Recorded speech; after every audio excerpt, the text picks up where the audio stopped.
I would tell myself that it's more beautiful than you can imagine, and just like think back to how scared I was back then. And, you know, will I ever find a partner? Will I ever make it? Will I be this financially unstable my whole life? Hey guys, thanks for tuning into this episode of Mom Talks with Christa. Today we have Abbey Williams from Mimosas with Moms. She hosts a podcast and has an online community where she supports moms in all stages of their life. On the show, we talk about her becoming a mom at a very young age. She was just 20 years old when she found out she was pregnant, and she shares the struggles she went through, how difficult it was, but how she pushed through, continued getting her bachelor's degree, graduate's degree, and now is married with 4 kids.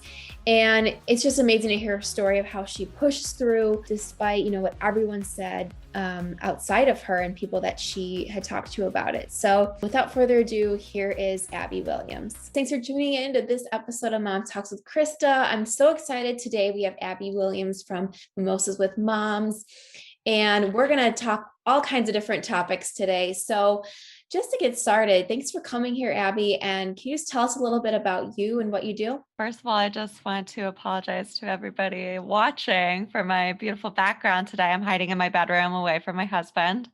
So you get like a view of my closet. Yeah, my name is Abbey. I am a behavioral health therapist. I'm a mom of 4. It's crazy at my house. I am the host of the Mimosas with Moms podcast, and I run the Instagram account Mimosas with Moms as well. Awesome. Yeah. And so what kind of inspired you to start Mimosas with Moms, and how long has it been around for? Yeah, so I started Mimosas with Moms 2 years ago, I think. And Mimosas with Moms was born from a place of just a deep desire and passion of mine to support, empower, and connect with moms. I started my motherhood journey when I was 21 years old. I found out I was expecting when I was 20. And this was almost 11 years ago. So before there was Facebook mom groups or Instagram or TikTok or all the ways that we're able to connect with other moms now, and before a lot of my peers. So my early motherhood journey really started with a lack of that mom community, and that I feel like is so important. And so when Mimosas with Moms was born, I just never really wanted other moms to feel like that. So if you were maybe a young mom, maybe you're in a community where you're not able to plug in with other moms, I think that these online resources are so special and important in providing that connection for moms. Now we have COVID, and you have a whole other extra layer of, we're all kind of disconnected right now, but we can still have these pockets of the internet where we can plug in and hopefully make our motherhood journey a little less alone. Exactly. Yeah, that's the one amazing thing about technology is Yeah. the ways you can connect. And I keep saying to people, I'm like, with everything going on right now with the pandemic, it's like all this technology is really a Yeah. blessing because know. you can still FaceTime with family that lives far away, or friends you can't see because of everything going on. So Yeah. it makes it amazing, especially for new moms. I mean, that's got to be awesome. Yes, I agree. I think there's so many different reasons why motherhood can feel lonely. And I think we all experience some of that isolation and loneliness in motherhood, but we're all kind of going through the same things, right? So like motherhood is also so connecting. Just like finding your community is so key. Yeah. Absolutely. And so you talk about becoming a mom at a young age. Yeah. So 20 years old. So what was it like for you when you found out, and what were kind of your initial thoughts? Like, what did you go through? And you said there wasn't this online community. So who did Yeah. you go to? How did you kind of navigate that? Yeah, it was really hard. So I found out I was expecting, I was 20. I was halfway through my bachelor's degree. I was living off campus, think of your 20-year-old self. I was probably doing all the same things, running around, being crazy, having a really great time, really enjoying life. I got really sick. And I was so, so sick. And I remember, like as a young 20-year-old person, how often do you go to the doctor when you get sick? You just kind of like power on through, right? So I was so sick that I ended up making a doctor's appointment. So I go to the doctor. I'm like, I'm so sick. Like, I'm so sick. You can see my glands. She's like listening to all my symptoms. She's like, all right, well, first, I'm going to give you a pregnancy test. I'm like, hold on, hold on. You know, the one thing that I am doing really well in my life right now is I'm taking my birth control every day at the same time, like I'm supposed to be. She's like, yeah, maybe, but let's just see. So it ended up coming back positive. I was pretty much just a puddle in that doctor's office, just hysterical, like, how could this happen? What am I going to do? How am I going to get through this? I'm 20 years old. I don't know what I'm doing with my life as a 20-year-old person. I'm halfway through school. How will I finish? So I knew that I had a lot of different options. I guess you have 3 different options, and what was the best option for me? So I really went around, I collected information because 'cause I'm a big nerd like that. I collect, like, pamphlets, I had, gather all my information, and I really, like, turn inward of what is my values, what is going to be best for me, this baby, but it was not received well. My family was not happy. My boss at work told me that if I didn't get an abortion, I would never do anything with my life. I had peers that were very much like, well, we're about to turn 21 years old and like we're all about to be able to go to the bar and you're about to have a baby. So, like, what is this friendship anymore? And I had some friends that were very supportive, but, I think also, they were young and not going through the experience that I was going through. So while they were supportive, I still feel like I lacked that community. You know what I mean? Young motherhood started out very not supportive. Once I really made the decision that I was not going to have an abortion, which was what a lot of the voices around me were kind of navigating me towards, you're 20 years old, you don't have your life figured out. How will you ever get somewhere? This is going to be hard. And it was. It was absolutely hard. But I just knew that wasn't for me. I'm still very much pro choice. I think that there's lots of different reasons that people make different choices. But for me, this was the right choice for me. So I made my choice. I'm now, proceeding on with this pregnancy at 20 years old. I was 8 months pregnant when I celebrated my 21st birthday, and I cried. Like, "Oh, I'm supposed to be at the bars with all my peers, and I'm pregnant." But, I, like, look back on that now, it's almost 11 years ago, and it just seems like such a lifetime ago. So, he was a summer baby, so I never took any time off of school having him. I ended up completing my bachelor's degree. And then as a single mom, I went back. I applied to graduate school. I went to graduate school and I ended up graduating number one in my class from graduate school. Now I'm married. I have 3 more kids in the mix. And, I just think I would not be right here where I am without that little boy. We have so much. We've grown up together. We've gone through some seriously hard times and we've had great joys. And yeah, young motherhood was the best thing that ever happened to me and the hardest thing that ever happened to me, probably. Yeah. Yeah. Yeah, that's just incredible hearing how you continued with everything you wanted to do and Yeah. how kind of like despite all the voices and people around you telling Yeah. you like, nope, you got to do it this way. Like you're Mhm. like, I'm going to show you, I'm still going to do everything I wanted to do and more. That's quite incredible. Yeah. And I think, as moms, we have those voices all the time that are around us that are telling you to do something different than what feels right in your heart. And like, really the biggest piece of advice that I can give to mothers in all stages, ages, whatever season of motherhood is really just listening to your voice, honoring yourself, your values, what you feel is right. I see this all the time on the internet now that all these platforms are what they are. You have, people that have different opinions about sleep training your baby, right? And like, if you have a differing opinion, you have haters hating the approach that you're taking. But just trying to cancel out the voices around you, staying true to you. And I do just feel like moms are the fiercest creature on the planet. I think moms can do anything, So I don't know, I had that fire in me to complete my education. I knew I had to get us to a better life, right? I think all moms are capable of doing great things. That's amazing. And I love what you said too about listening to what you want. And because I think it's so easy to get caught up in all the noise Yeah. around and be like, wait, do I actually feel that way? Or do I feel this way because someone told me that? And it's so Yeah. hard to like block it out sometimes. I've recently been reading that this is kind of a bigger problem with us millennial moms who have really come up in our motherhood journey with like the boom of technology and just having like everything at our fingertips, right? And we're just like Googling everything. And it's like, what do I do when my kid's doing this? Or you're plugging into your Facebook mom group or you're on Instagram.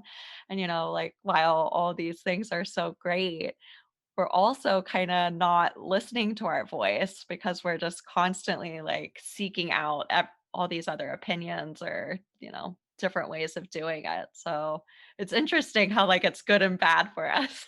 Totally. Yeah, I can totally see that because yeah, it's good because you do have this plethora of Yeah, information and voices around you. right. But yeah, like you're But then, saying, like, who like am I in all of it? you can It's get hard. swamped in it. Oh, Right. totally. Yeah. Right. I know because we have a Facebook group here at Mommy Knows Best, and it's like, I mean, you'll see like a post start, very positive, and then all of a Yeah. sudden it just gets Crazy. people, judging each other and all that. And so we're like, Wait, it's wait, so wait, how did this yeah. happen? Like, let's slow down a little bit. Like, it's okay to have different opinions, I no know. one's right or wrong. I know. But it's so easy to then I see some of the moms that are a little more vulnerable in there that get like, are very, easily like convinced one way or the other. And it's like also to stay true to yourself. Your family's different than the Yeah. next family. So Right, right. We all have different circumstances and situations. It's hard. yeah. So what do you think had some awesome advice for people that are kind of in it right now, but what do you think like you learned the most through becoming a mom at such a young age? Really interesting kind of comparing like my motherhoods because I kind of have like my young motherhood with my son.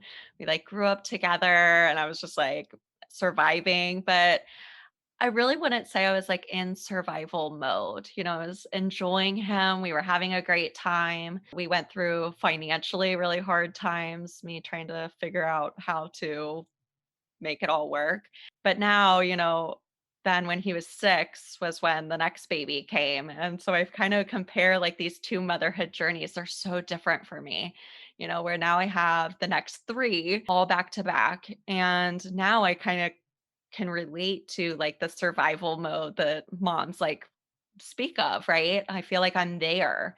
And it's interesting to me just like that I wasn't there when it was financially harder, when I was lacking community, when I didn't have a partner. I co-parent with his father and we have a really great relationship, but you're still alone on your half of the time. My advice, is just never giving up on yourself like through my young motherhood journey. I think, it's so easy to get our loss of identity in motherhood, which I can relate to now in this like season of motherhood that I'm in. But I always kind of tap back to look at all that you were able to do. And I think it was easier for me as a young mom to prioritize myself. And I don't know like what changes like our age that now all of a sudden we're like, wait, I got to do everything for these little people. I don't know why like that shifted for me, but I feel like more moms relate probably to that of, you become a mom and now my whole world is these tiny people. I need to constantly be pouring into them. I can't do anything for myself, or I feel guilty when I do. And, this is like everything from basic, needs to self care to our careers or, finding a new passion. Maybe you want to go back to school or you want to do something. And I just think that there's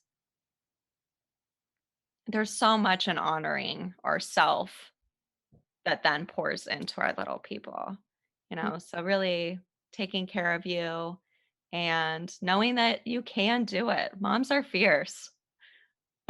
Love that. Yes, absolutely. I think, yeah, it goes back to that common phrase about filling your cup first Right, before filling others, or else you have right. nothing to give. And yeah, even if it's, 5 extra minutes in the morning or whatever it I is, know, I make know. I that just did time. a poll, like, on my stories over at Mimosas with Moms about, like, realistic self-care, because I think that we just, like, get so hung up on that it needs to be pedicures and manicures and bubble baths, and, like, for me, I get really hung up on, like, that self-care needs to be, like, this beautiful mindfulness corner in my house that I've, like, intentionally decorated, and it's beautiful, and there's, like, candles everywhere, and I wake up, like, an hour before my kids. I have this nice hot cup of tea and I'm journaling. Well, my kids wake up at horribly early times. So that is never going to happen for me right now. Right. And so then I'm like, see, can't self care because it doesn't look like this.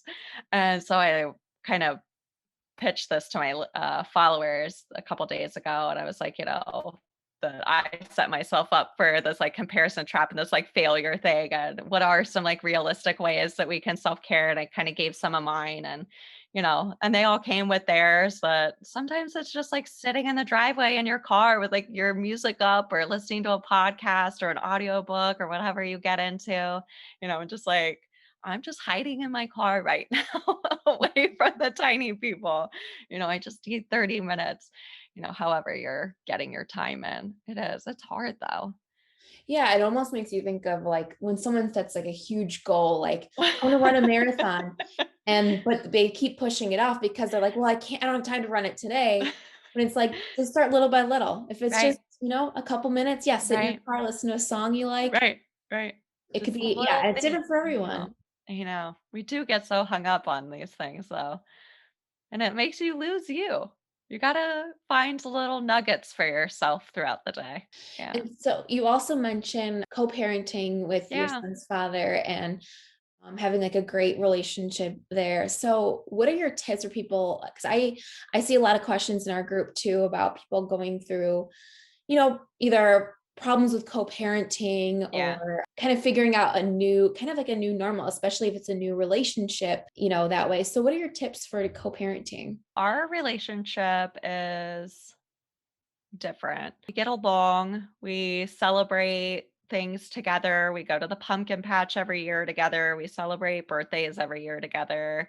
We do Christmas morning together. When Oliver's dad comes for pickups, he comes to my house. He always comes inside. He's got like special handshakes with my children from my marriage now. Like they all know Oliver's dad. It's so we're very much like a family all together, which is not the norm. Talk about mine, and people are like, well, that will never happen for me. Like, that's okay. It's okay. It doesn't have to look like this happy, thing for it to be a healthy, thriving co parenting situation. What it does need is good boundaries, good communication. And sometimes that means that you communicate through an app. There's lots of apps that different court systems are using now. We've never been through the court system, we've always just figured it out. But I don't know of one other co-parenting relationship that has not gone through the court system. There's, lots of reasons why that's beneficial. So I think good communication, whether that just means you don't communicate, you only communicate about the child, that's okay. Whatever is healthiest for mom and dad. The most important thing is that the child has a healthy mom and dad. And if that means that you guys can't be in the same room together, you guys can't communicate, that's okay, but kids don't need the burden of being put in the middle of those unhealthy situations, right? That definitely makes sense, keeping the communication open. And not talking bad about your co-parent. And this is for people that aren't co-parenting, right? I think it's really important not to talk bad about the other parent in front of our child, whether you're married and you're frustrated with your husband, because I get frustrated with my husband, or whether you're frustrated with how much TV time your co-parent gave your son over the weekend. That was me last week. Find a girlfriend, find a good therapist, find somebody to drain off those feelings with. I think putting our children in those situations where they have to feel like they have to pick sides, or maybe they're now internalizing this like, oh, well, I'm a lot like my dad and my mom can't stand my dad. What does that mean that my mom feels about me? I think that making sure that you're not doing those kind of things to our kids, kind of going back to the screen time thing that drives me crazy in my co parenting relationship, is giving up some of that control, that I can't control everything that goes on over in the other home that he's in 50% of the time. I know that we both have our son's best interest in hand. And I think most co parenting situations can say that. You know, you might value feeding your child healthier than the other parent does. You might be like, no, see, I'm the better parent because I'm making sure that they eat all of their vegetables and he's not. But at the end of the day, your co parent loves that child. You know that they're trying to keep them safe. And if safety is not an issue in the co parenting situation, some of that control has to, you just, it's hard. It's hard. It's hard to give up the control, but you have to. Yeah, definitely. No, I think Yeah. those are all great tips. Cause I mean, yeah, like I was saying, like we see so many questions about it. And Yeah. well, yeah, every situation is so different. So And different. Yeah. I think that's amazing that you guys have been able to keep such a healthy and like good relationship without having to go to the court system. Cause like Yeah. a lot of people do have to. And that's Mhm. okay too, because everyone just has different situations. Yeah. And I think that there's a lot to be said for having, an outside party to kind of mediate the situations. I think that it's healthy and beneficial at times. I kind of tie this back to like my young motherhood of I don't really know why things like panned out so smoothly. I wasn't picking fights, I guess back then, or I didn't feel the need to be in control. And now, like being where I am now, would that be the same situation if I was in a co-parenting situation with now my husband? If something happened to us, I don't know. You know, I don't, I don't know. I guess I was more carefree back then. But yeah, it's worked out for us. We've always gotten along well. And we just were always super supportive of each other being young parents and knowing that neither one of us could succeed or get to the next level or, advance in our life if we weren't behind each other, if we were trying to hold each other back, fight each other, and that was not going to be beneficial to our son. So our son has always been number one priority, and that's, then bringing in another parent and bringing in my husband into the mix. That was always a conversation that I was having with people that I was dating or thinking about bringing in, that my son comes first. I have a great relationship with his father, which I think is intimidating to some. I understand why feelings of jealousy would come up in situations like that. So why that situation wasn't for some people, I totally understand. But my husband was able to come in and fit in there and be just another active, loving person in my son's life. And yeah, I Mhm. think if you can find that, that's helpful. Yeah, and I Just think you said, always child centered. yeah, I was gonna say, I think you said the key there is keeping your child first Yeah. and putting like egos aside, things that make you not in control aside, but yeah, what's best Yeah. for your son. And I think that Right. shows that you guys both put your son first. So Yeah. yeah, that's amazing. And so you're a social worker, you host the Mhm. podcast, Yeah. Mimosas with Moms, and you're a mom of four. So I mean, people always laugh when I ask this question because you're like, how can you really balance? But how do you juggle it all? Like, what are your tips and tricks for, keeping it all together? I guess the best you can. I don't sleep. No, I'm teasing. I'm not sleeping, but that's not that's the baby. No, it is. It's crazy. I guess right now I'm working very part-time, and that changed when I was expecting our third. So our girls are 15 months apart, which was not planned. And it's my favorite age gap actually. But when I found out that we were expecting number three, baby number two, Beatrice, she was 7 months old. I remember just like the panic, right? Like, how am I having a baby when we already have a baby? And so kind of like going through that, I'm like, I don't know how I'm going to work full time with a 7-year old, a 1-year old, and a newborn. There's just no way. And I had a really hard postpartum experience with baby number two. I probably was experiencing some postpartum anxiety that never was diagnosed. But so I was going through a really hard time. I was in my final year of grad school. I was wrapping up my research. I was interning, working, had two babies, and I was just burnt out. I was spread way too thin. So I knew then when we were expecting baby number three, something had to give. So I left my agency job that I was working at. I took a longer maternity leave after that, after baby number three. I probably took like 9 months, if I'm doing math correctly. And then I got into a private practice where I have more control over my scheduling. So now I'm working very part time. I do mimosas with moms here and there where I can. I just kind of fit it in. And then I'm juggling these four kids is like the main thing I do. And it is a lot. It's a lot. Now, like coming out of pandemic life and they're kind of easing back into real things. We've got three of them in sports right now. And I'm like, this is going to be crazy.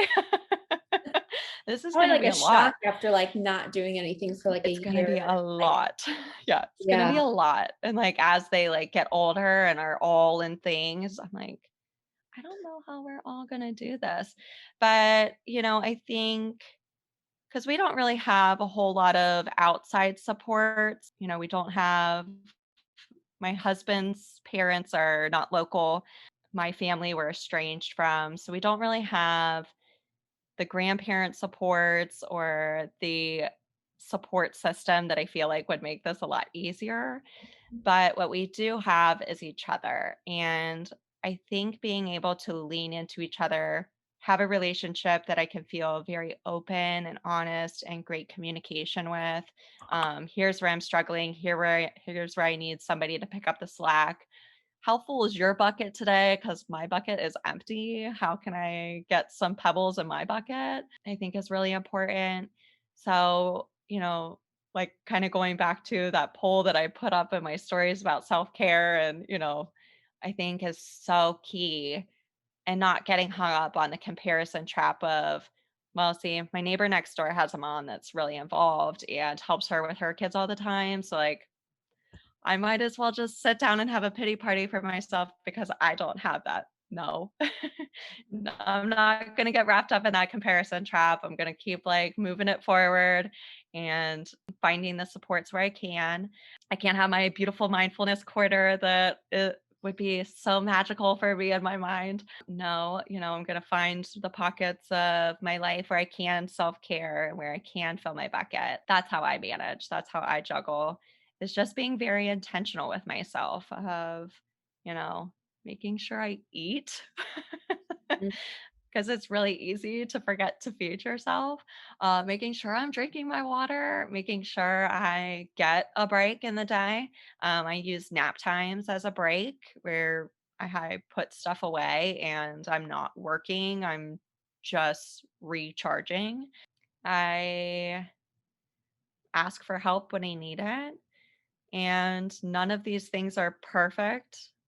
I struggle at them, but making sure that I'm being intentional and tuning into myself so that I can do all the things that I'm doing is Mhm. helpful. Yeah. Asking for help, that's a big one. Like, I don't know why as moms we feel so guilty when we ask for help or feel like we can't ask for help, but we all need help. I have a nanny on the 2 days that I work, and I lean into her. You you've got my kids, yeah. So, I don't know, whether it's a friend or a family member or if you're able to pay for childcare, get that break, have those resources. And then if you are in a relationship, you have a partner, just communicating your needs and being very clear about them, because we think guys are mind readers, but they're not. You have to be very black and white with them sometimes. Definitely. Yeah.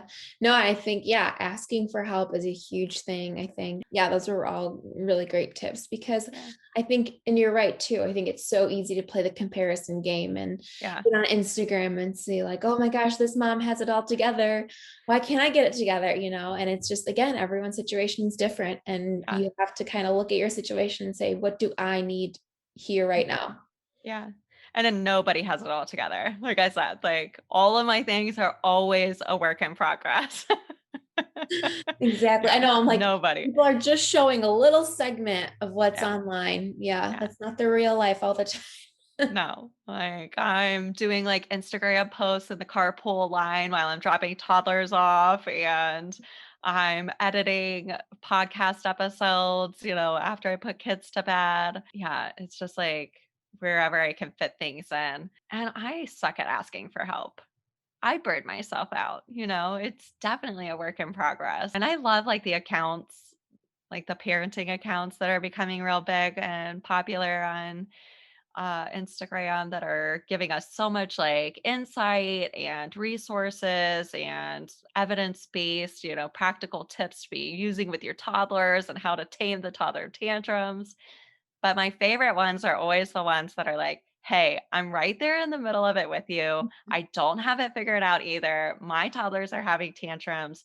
I lost my stuff today, and this is how I repaired.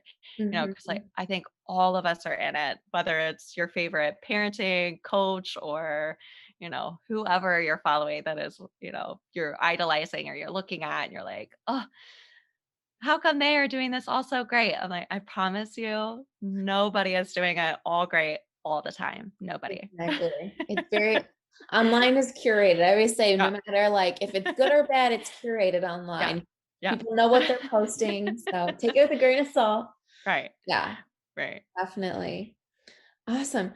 So I always like to end these with kind of like Yeah. fun thinking questions. Yeah. So if you could have a billboard made today where you could share one tip with moms everywhere, what would you have it say? That you can do anything. I believe in the strength of the mom, like you can do it. I like that. Yeah. Yeah, that's perfect. And something about moms being fierce. I think like that's like you're like, Yeah. yeah, Yeah. I I do. love I it. think moms are so fierce, We are protectors. We walk through some serious storms in this motherhood journey, and we always come out, you know, like there's so much hard stuff, but we get through it. Yeah. Yeah. And if you could go back and give yourself advice when you're 20, Yeah. 21, just had a baby, and yeah, you could go back to yourself, what would you tell yourself in that moment?